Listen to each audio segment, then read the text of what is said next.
everyone and welcome back to the Colour Cave. It's Jem here and welcome back to Dromenvanger. We've been away from this for a week or two. I was kind of getting a bit of the old withdrawal symptoms.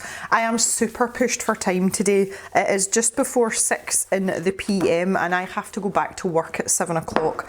But I wanted to use this hour productively, so that's why I decided that I was just going to go ahead and film this video. As you can see, I've been doing my homework. We're kind of caught up on this side and we're sort of matchy-matchy now, which is great. The first thing that I want to do today is tackle the little gnome hats. So I'm just going to do the ones on this page and again I'll catch those up in my own time.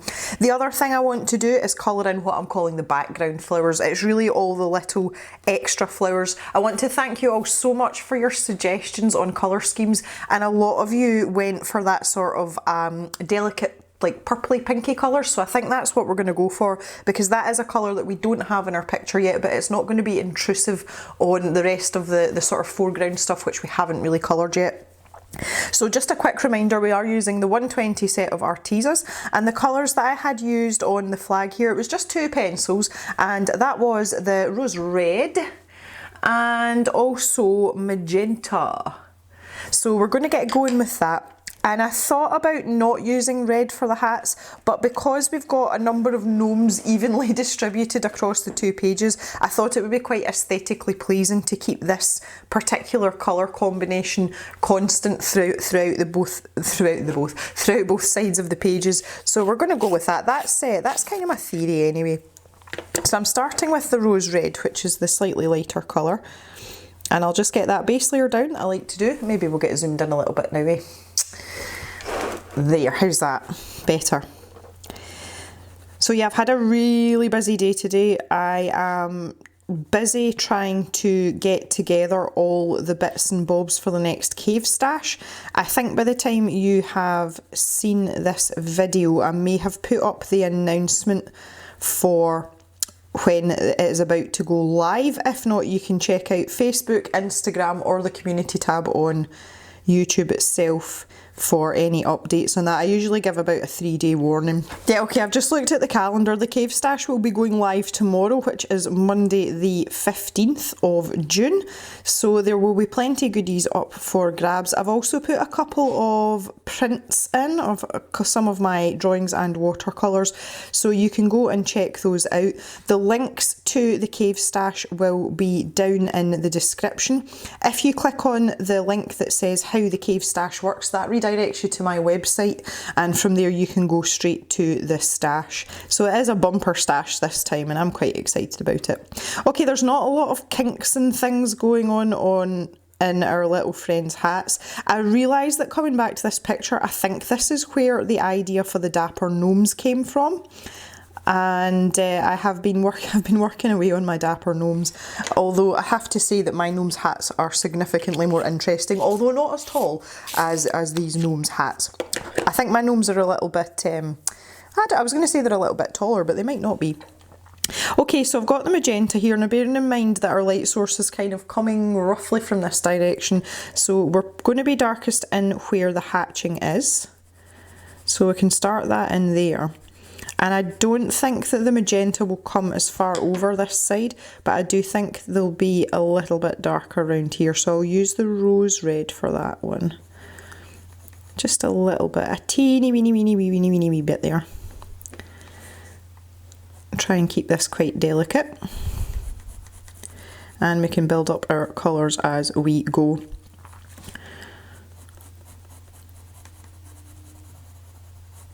So yeah, I'm interested to see what happens with the cave stash this time, because there's a lot more than usual, and it's because I haven't done one in so long. Just with the whole COVID thing and everything, it seemed a bit daft to be trying to ship stuff out, but the post doesn't seem to be too bad now. Our post has certainly almost returned to normal.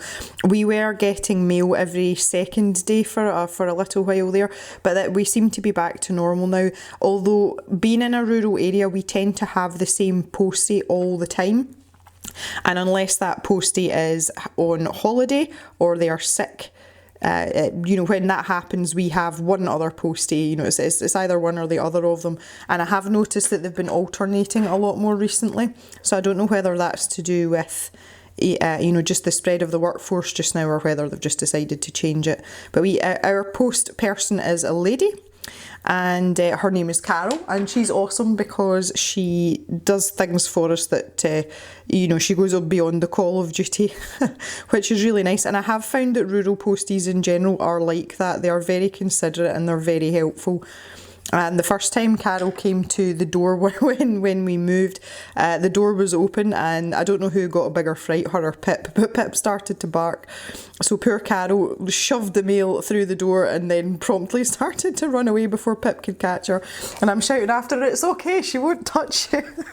The poor Carol. So she's still a bit wary of Pip, even though she knows now I've spoken to her. I said she wouldn't touch her. It's quite funny. I feel sorry for her though, because I can understand it, you know, as a post person, that may not be the most pleasant of experiences a lot of the time. But Pip's just noisy. She's much better with people now. If they step over the threshold of the door of the house, it's a different story. But when she meets people, even out in the yard now, she doesn't bark nearly as much. So I think she's figured out that, you know, the boys are here working, and, you know, it's more of a communal area. It's not her territory. So that's quite funny. But poor Carol. She is super nice though. It's nice to get a nice postie. We've actually got on really well with all of our posties. We had one postie many moons ago when we were over on the west coast, and he had dogs himself, and he always had dog biscuits in his pocket. And eventually I had to say to him, I was like, "Darren, can you please stop feeding my dogs, because they're going to end up like the size of a house if they get a biscuit from you every day." So yeah, we had to stop that.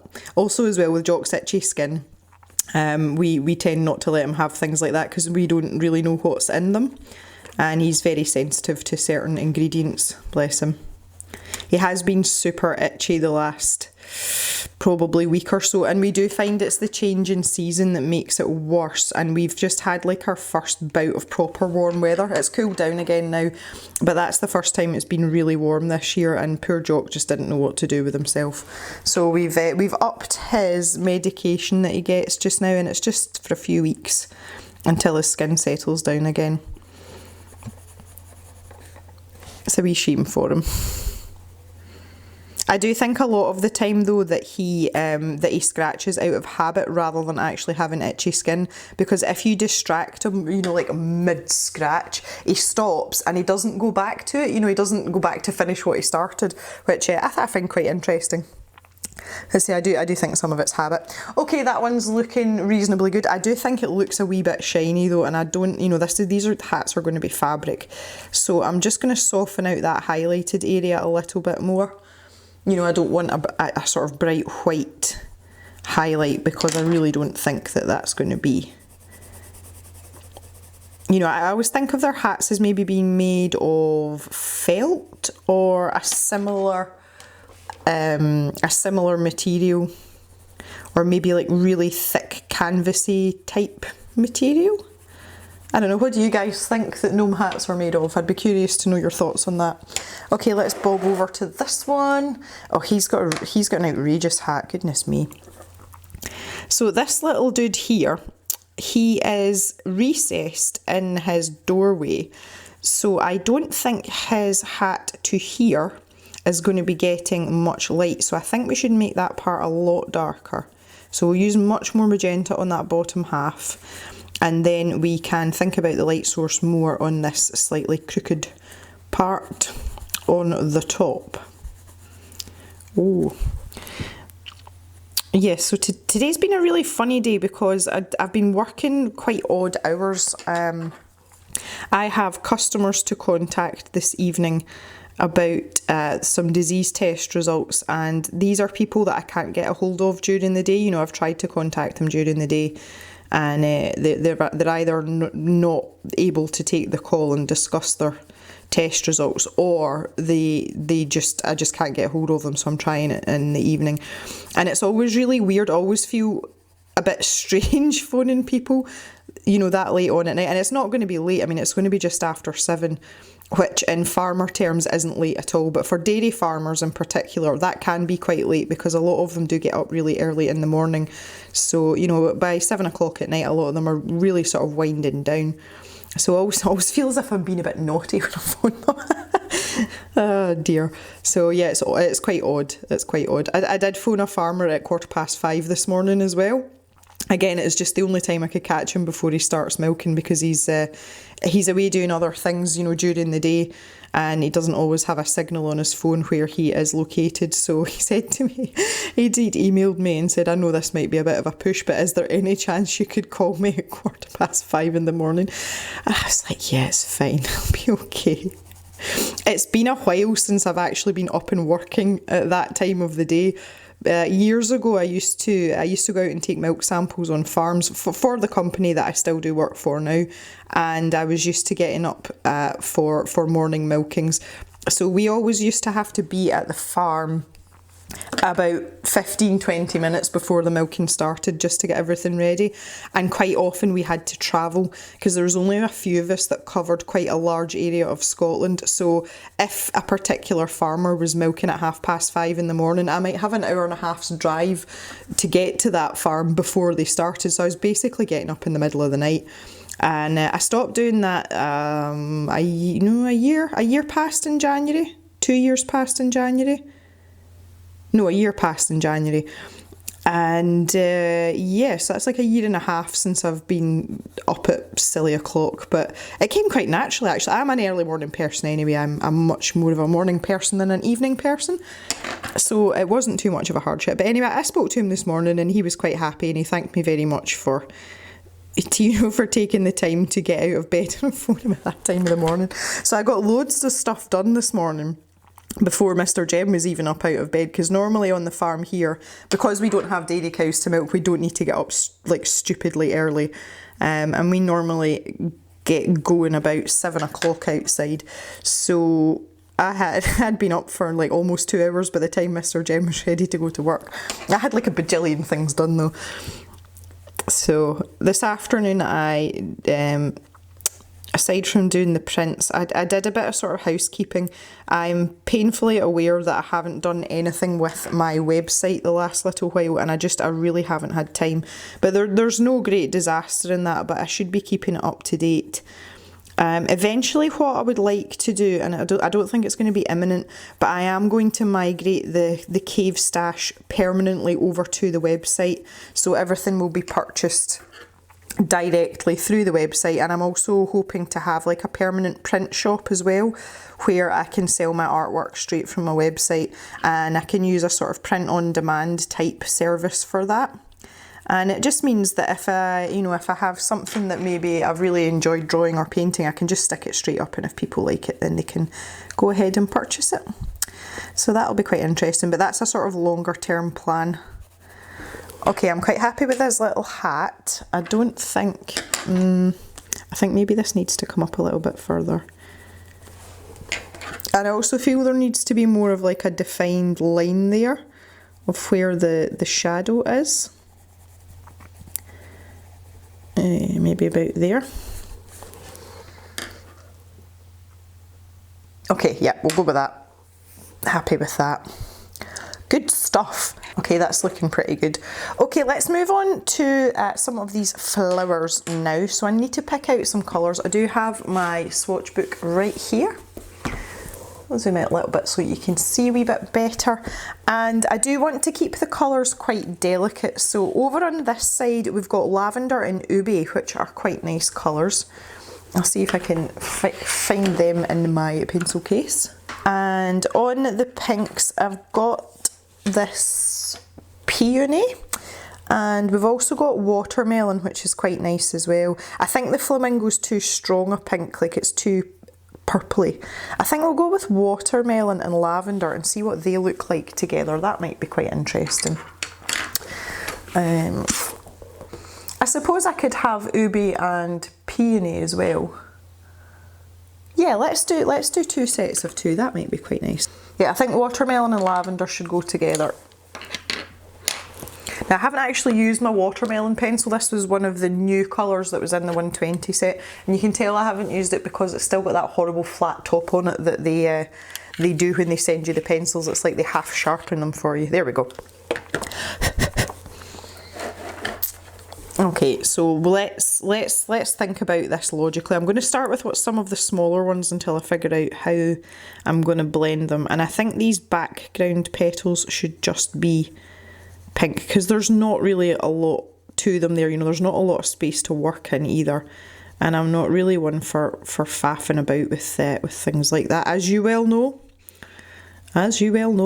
So one of the outcomes of this next cave stash, I did ask about it, I think it was the last one of these videos actually, about splitting the funds to possibly put some money towards buying a new microphone.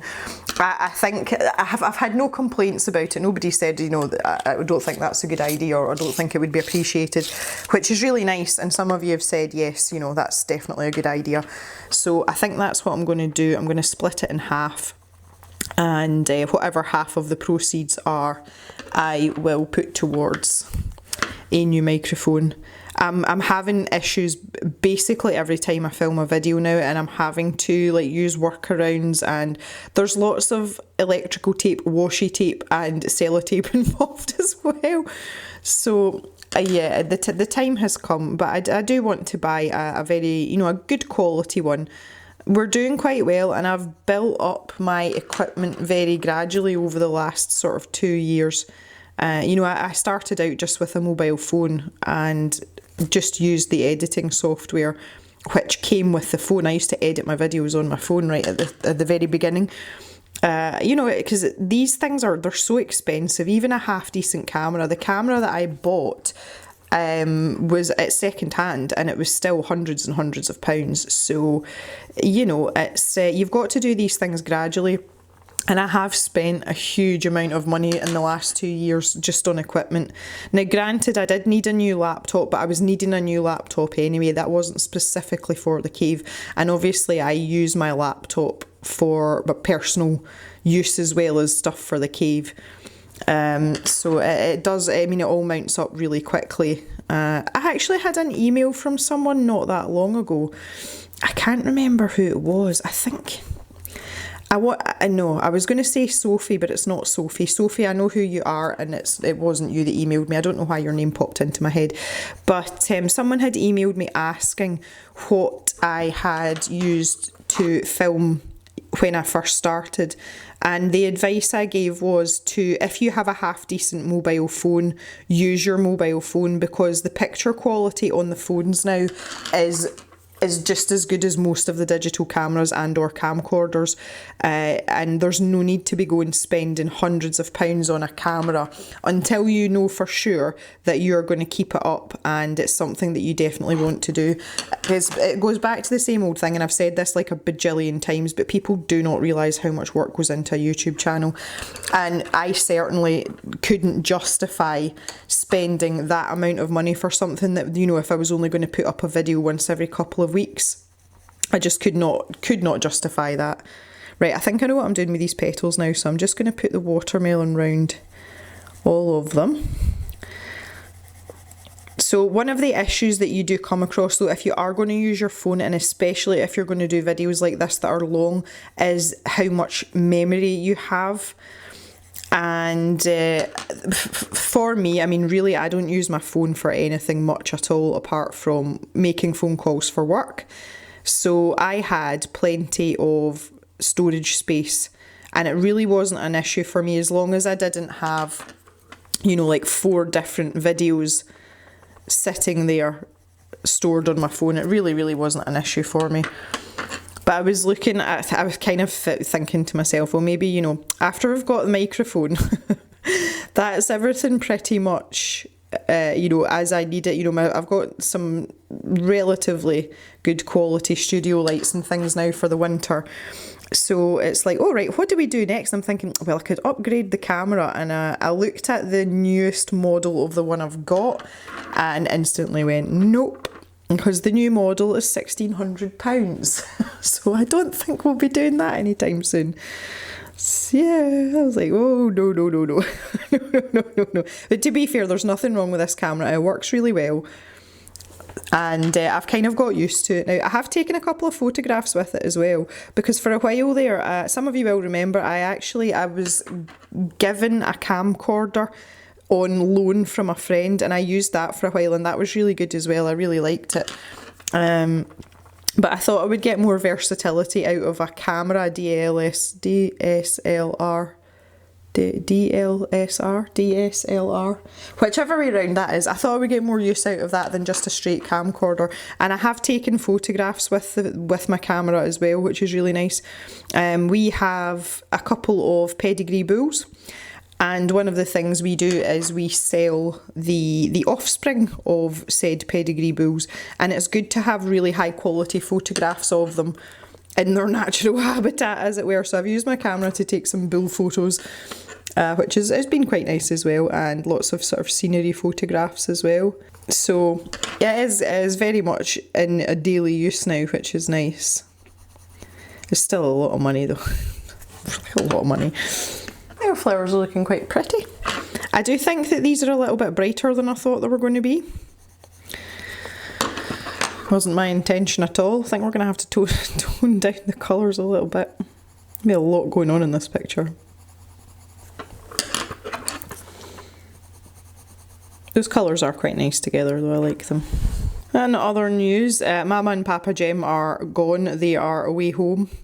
And it was kind of weird for a couple of days actually. It was a bit odd. I thought, oh, this is a bit strange.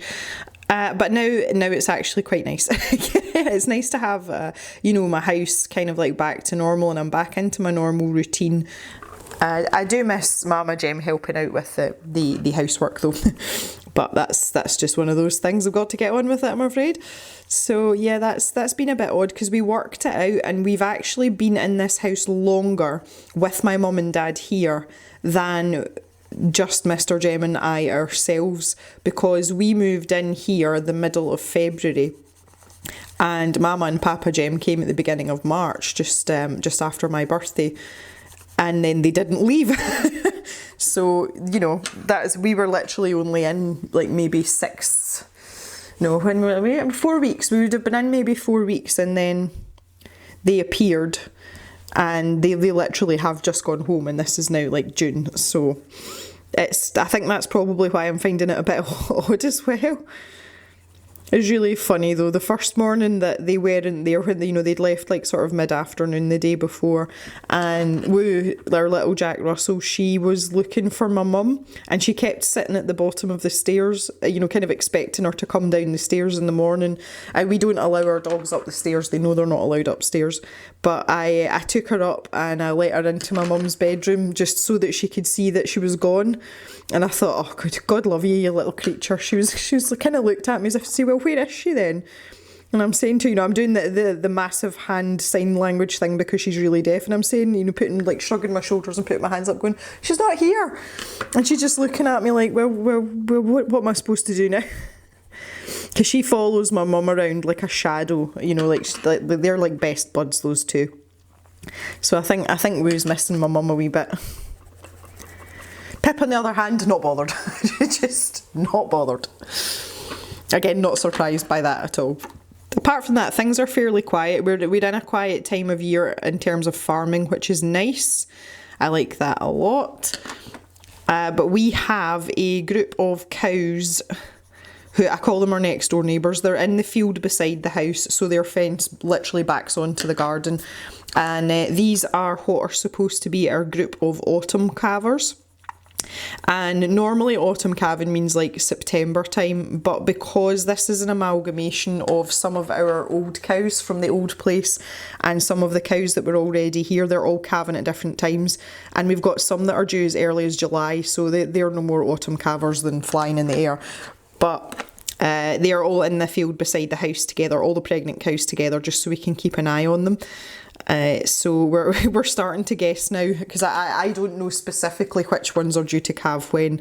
It's all on like a big database that we look at, but I like to play the guessing game now of trying to figure out who's going to be the first one to drop their baby. So that's going to be really weird. Like, we never calve in the summer ever, because you don't want your animals being heavily pregnant, at the hottest time of the year. So that's I don't know what the thinking was behind that, but we've got some friends. So we've got 2 cows specifically, and the reason that they've got names is not because they're friendly, because all the cows are still really sort of wary Like the new cows, I mean, they're not sure about us at all, but one is brown and she's like a really pale chocolate brown, and she's the only one in the field that is that colour. So her name's Barbara. And Barbara's lovely. Barbara's got a little hairdo. She's got a little sort of like tuft of hair on the top of her head. And there's a cow called Francine as well. And Francine has a white pattern down the front of her face. And again, she's the only one that's got it. So she, you know, she stands out. And Francine is bad-tempered. We have realised that she's bad-tempered. So that's going to be absolutely joyful when she calves as well. Can't wait. I'm really hoping that when Francine's baby comes out, though, that it's got the same white pattern on its face too, because that would just be too cute. Also, it'd be really easy if she gets separated from her calf to find the calf and put them back together again. So yeah, that's it's kind of weird actually, and I really, really wish that we had Agnes here. I miss Agnes because she's like my pet cow, and it would just be nice to have one friendly face in amongst so many that aren't. But I'm sure we'll make friends. There's one or two that are quite curious. So I'm just talking to them, you know, when they're around. I'm just having a chat with them and just kind of sitting beside the fence and just having a little chinwag with them and generally being in their company, in the hope that by the time they come to calve, they'll be a little bit more tolerant of me, and if there's any problems, then we can treat them and or their baby without the risk of getting flattened, because that would be nice, you know. I've also had to fix the fence as well. We have, it's just like a post and rail fence that runs round the garden, and it's got mesh on it, but the top wire is electrified, and this is to stop the cows coming into the garden, so if they lean on it too hard they get a bit of a shock. And it's not horrendous. I have touched it. You don't want to be doing that on a regular basis, but it gives you quite a nip. And the cows have taken a little while to figure out that the electric fence is on, so every now and then you hear this bellow and you're like, oh, sorry. But they've got great big thick hides as well, so I don't think they feel it as much as like humans do. But I dare say they get a fright more than anything, because I'd imagine it won't be pleasant. But yeah, if you lean on the fence by accident, oh man, that stings. But there was a day last week and I was sitting in the kitchen having breakfast, and Mr. Jem always sits at the opposite side of the table, and that's, you know, we kind of sit quietly in the morning. I read the news and, you know, we just kind of like chill out with our breakfast before we have to get going for the day. And the chair that I sit in faces out to that field where the cows are. So every now and then, you know, I kind of look up and just, you know, if they're walking past the window or whatever, and just kind of like watch them. And this morning I looked up and I was like, that cow's awfully close. And then when I looked closer, I realised she was in the garden, nonchalantly munching on what's left of my daffodils and one thing and another. I said, oh no, Mr. Jem, we've got a cow in the garden, and the next thing another one walked past. I put my wellies on and went out, but we have a gate from our garden straight into that field, so it's just a case of opening the gate and let them through. And they just meandered through quite the thing as if, you know, it's perfectly normal, it's just another field. And Pip's standing at the door with eyes like saucers, incredulous that these three great big beasts are in our garden. So I found where they'd come over, and it turns out that the wire had snapped. So obviously there needs to be a full circuit for an electric fence to work. And if there's a break in that, then none of the fence is electrified. So they'd found a tasty spot. They were trying to chew my trees in my garden. You know, the branches were like hanging over. And one of them obviously decided that if they wanted to get to it properly, they would just have to come over the fence, and that's what they did. So they climbed over where the top wire had snapped, and that was where they'd got in. Oh dear. The other thing it's good for as well, it stops the bull trying to jump the fence, and if the bull tries to jump the fence, it's not a big deal because the field that he could get into is the one with the pregnant cows, so they're all pregnant anyway. It's more him injuring himself trying to get over the fence. So that's something that we definitely don't want. And bulls are not the most graceful of creatures. You know, they're built for comfort, not for speed. And leaping over fences is not really ideal. So number one, you don't want the damage to the fence, but secondly, you don't want the damage to your bull either. We've seen some nasty ones. Injuries, hi woo, injuries, I mean not bulls. So yeah, there's you know, there's good reasons for electric fences, and some people don't agree with things like that. But yeah, if you want to keep like a ton and a half worth of animal where it's supposed to be, sometimes you have to have these things. But I mean, the cows are clever enough to know that they get a shock from it. Once they've had a shock, then they will remember that and they keep away from it. So it only happens to them once, maybe twice if it's an accident. But yeah, at least they remember. They're not constantly getting zapped. That would be cruel. But it's more for me. I need to remember not to touch it either. Because quite often I'll go up and lean on one of the fence posts, you know, to talk to the cows. I need to remember not to lean on the wire now. Otherwise I'll get a nasty shock as well. Oh, the joys of farming. We are currently building a shed as well. That's the next step in the saga, because we're quiet with the animals just now. When I say a shed, it's a barn. It's you know, like it's going to be a straw barn, but it's big. Oh my goodness, it's big. So we've got lots of machinery in, so there's lots of beeping and rumbling and engines and oh my goodness, but it's a pretty big shed. So hopefully we'll get that chucked up in the next couple of weeks while it's dry. That would be good. And the workers, the boys, they are currently mucking out the cattle sheds, so that where the cattle were in over the winter, they need to get rid of all the poop. And most of our sheds it's dirt floors they've got, but they've been bedded with straw while the animals are in, so all the straw's compacted and you just scrape it all out and then it can be used to fertilise the fields. I think these flowers are actually looking alright. I thought they were going to be too much, but I think because they're quite spread out, this one might be. Yeah, no, I think we'll be okay. I think we'll be alright. I'll put this down here.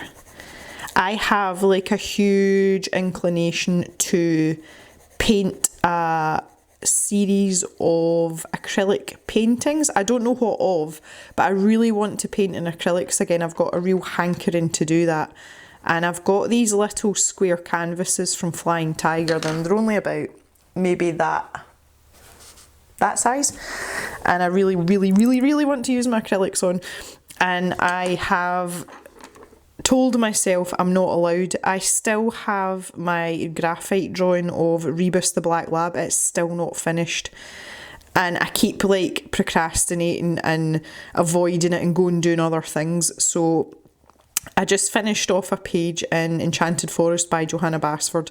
That was the only other work in progress that I have sitting apart from a 3D pen project that I'm working on. So I've told myself now that I am not allowed to start any more new projects until I've finished my drawing of Rebus. So this inclination to paint in acrylics and do a little set of these canvases, it's kind of galvanised me into finishing off my graphite drawing. So I'm hoping that I'm not going to be too long with work tonight, and I might do a bit on the pencil drawing tonight and just kind of bring it on a bit. But realistically, I know I'm maybe going to have to do another 2 or 3 sittings after that to get it finished off. But I don't know what it is. It happened to me when I drew, was it Poppy? No, it wasn't. Yeah, it was when I drew Poppy, it's my sister-in-law's spaniel, and I was doing it for her 50th birthday present, and I started it months and months before her birthday, and then it sat for ages, and I fell out of love with my own drawing, not with the dog, with my actual pencil work, and I just, for a while, I couldn't even bear to look at it. I thought, oh no, I can't even be bothered looking at this, let alone trying to fix it. And I think I've kind of gone through a stage with this drawing too, and I just need to get over it. And the funniest thing is that the hardest bit's done. I've done all his eyes and everything, so, you know, I don't really see what my problem is. I'm just looking to see how many flowers we've got left. I think I'm going to do this one a different colour because it's in the foreground. But that really only leaves this one and this one. Okay, yeah, that's pretty good. We can deal with this. So one of the colours of the acrylic paint that I really enjoyed was the Permanent Rose, which was a really bright sort of pink colour. And I'm not normally all that excited about pink, but for some reason I really enjoyed that. And I got through quite a lot of the little tube that came in the that came in the pack that I bought, you know, like in the kit. So I just decided I would get another one, and I thought I'd ordered the 120ml tube, which is the same size as the black and white that I had. And when it arrived today, it was the 250ml tube, so I now have masses of this pink paint, so I will need to put it to good use. If you haven't seen the acrylics videos, I will link the first one in the end card for you, and I'll also link it down in the description if you haven't watched it. That was the outcome of our last cave stash. So when we'd sold off all the surplus art supplies, the proceeds from that went towards buying acrylic paint, which was what everyone voted for. And I had the best time. I wasn't looking forward to that set of videos either. I really wasn't, but I had an absolute ball. So I'm really glad that everybody voted for acrylics.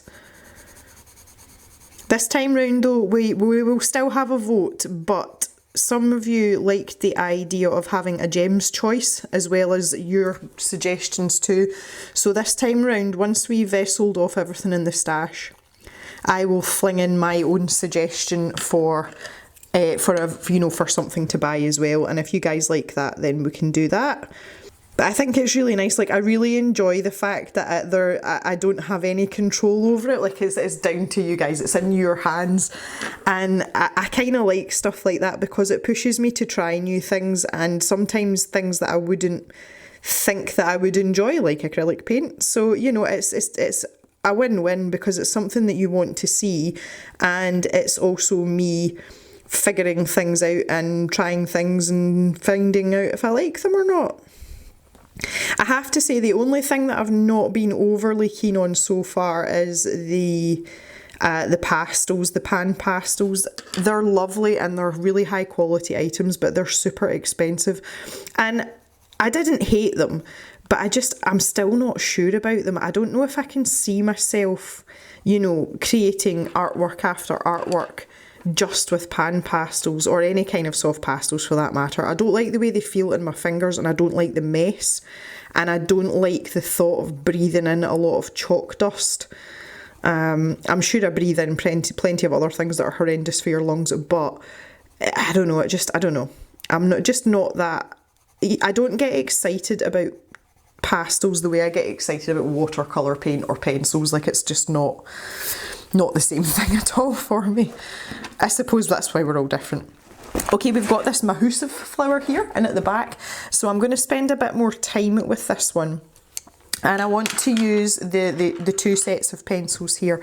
So I want to use this Peony and Ube. I don't know if it's Ube or Ube. I say Ube. If you want to correct me on that, please feel free. I would love to know the origins of the name Ube or Ube. Yeah, so we've got a lot more space to work in here, so we can make these a little bit more interesting. So I'm using the Peony and the Ube in the back, you know, in these in behind petals. Now, interestingly, this pencil isn't going down too well on the paper. You know, there's not a lot of pigment laid down. The Peony's fine, the Ube not so much. Yeah. I know it's quite a delicate shade, but ew, this is like Crayola territory, goodness me. Yeah, it really doesn't like that at all. That's weird. That is very strange. It is giving me a lovely, nice, subtle set of colours and a nice blend as well, actually. I hope you can see that. That's mostly quite pleasant. Now, I'm not doing these, I'm not alternating, I'm just kind of picking the ones that are tucked in behind, so they're not going to be sort of rigid and uniform. But we've basically only got 3/4 of a flower, so, you know, what are you going to do? Bring that up to about there, I think. I didn't really think that through in terms of, you know, how much of what colour I was putting where. I think part of it is, see, because I know I'm on a time scale here, I'm just looking at my watch now, it's just after 22. So, and I do find that can impact what I'm doing. I don't like that feeling of like being rushed. And not that I'm particularly rushed right now, but you know, it's in the back of my head and I hate that. But I don't have any other opportunity time-wise to film this. So it had to be today because I'm always busy.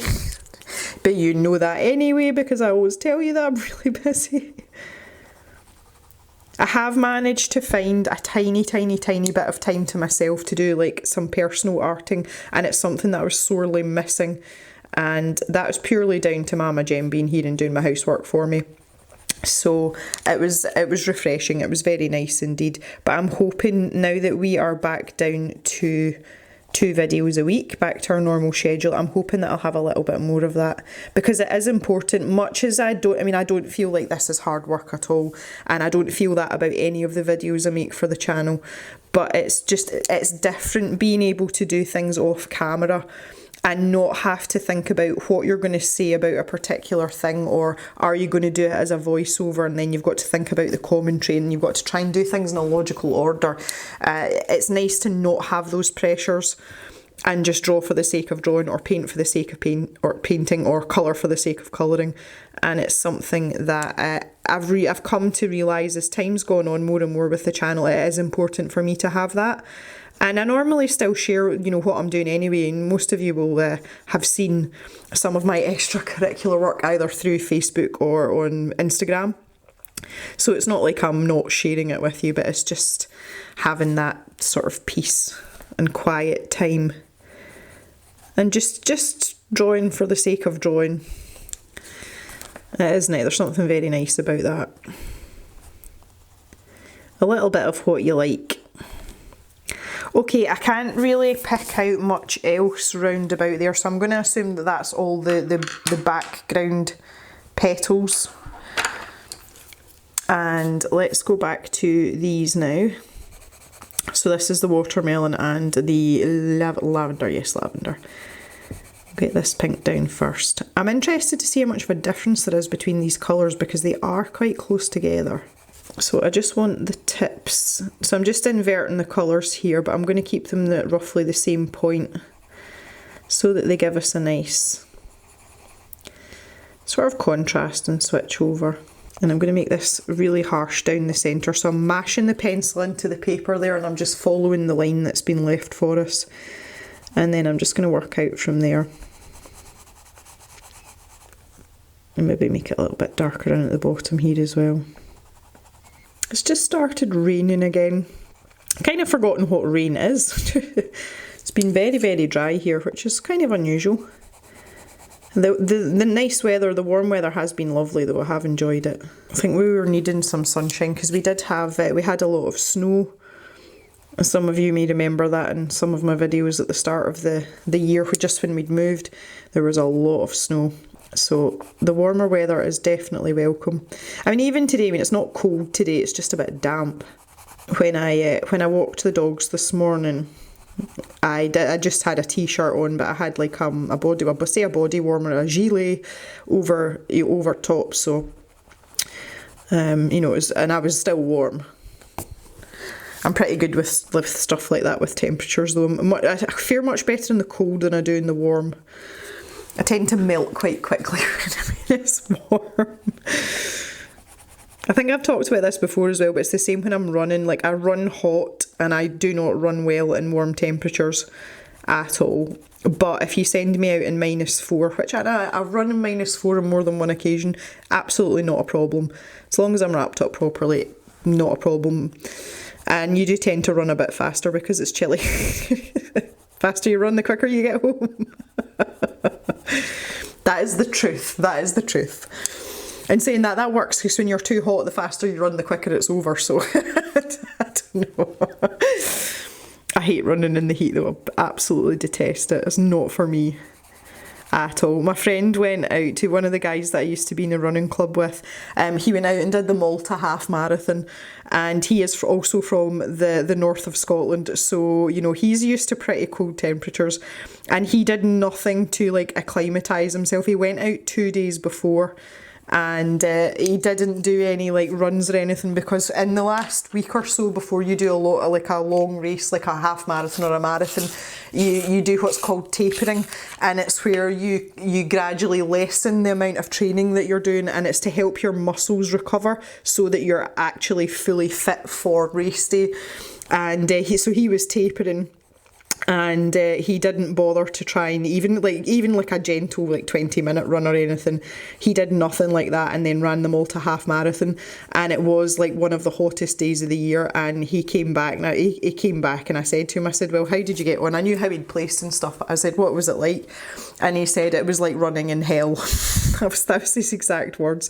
He says it was absolutely horrendous, and he said if someone was trying to punish him for something, then that's why they sent him to the Malta half marathon.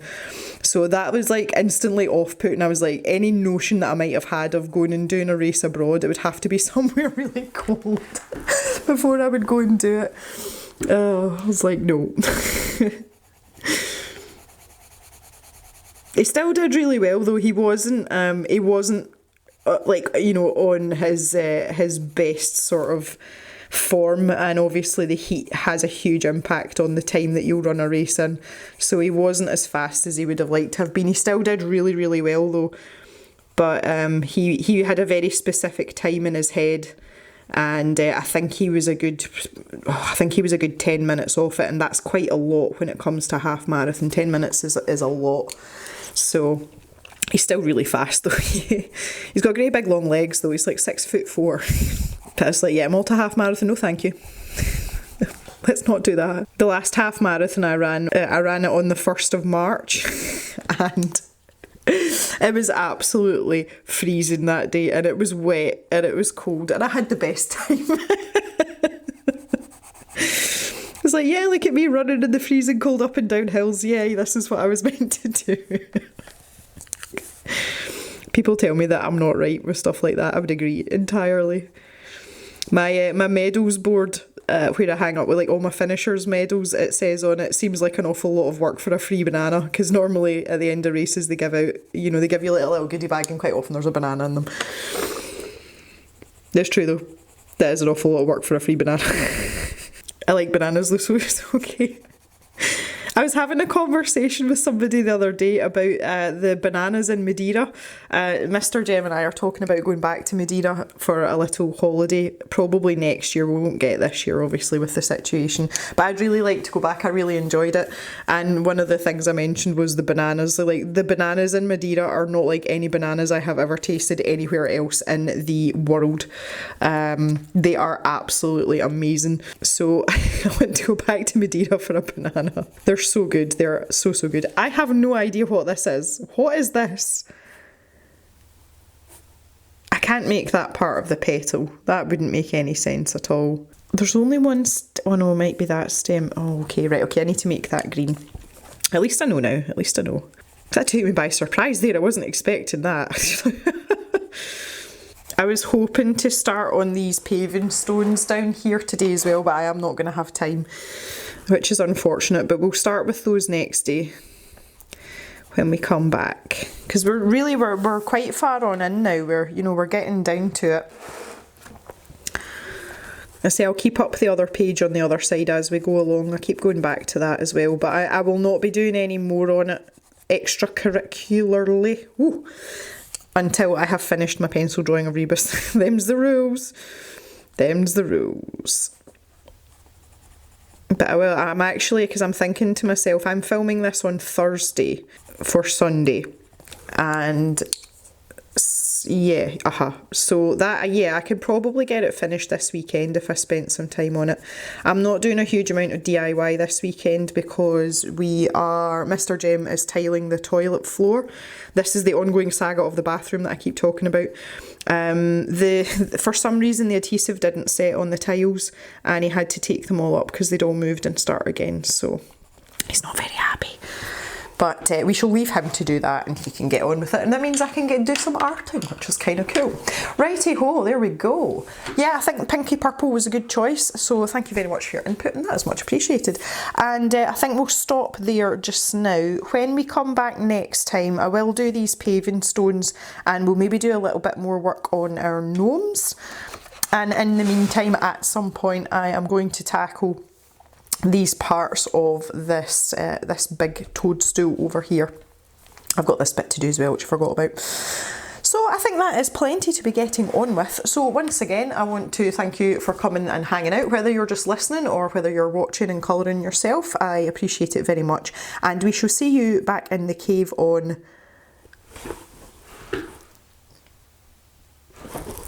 Thursday. Thursday for another video. Have a great day everyone, and bye for now.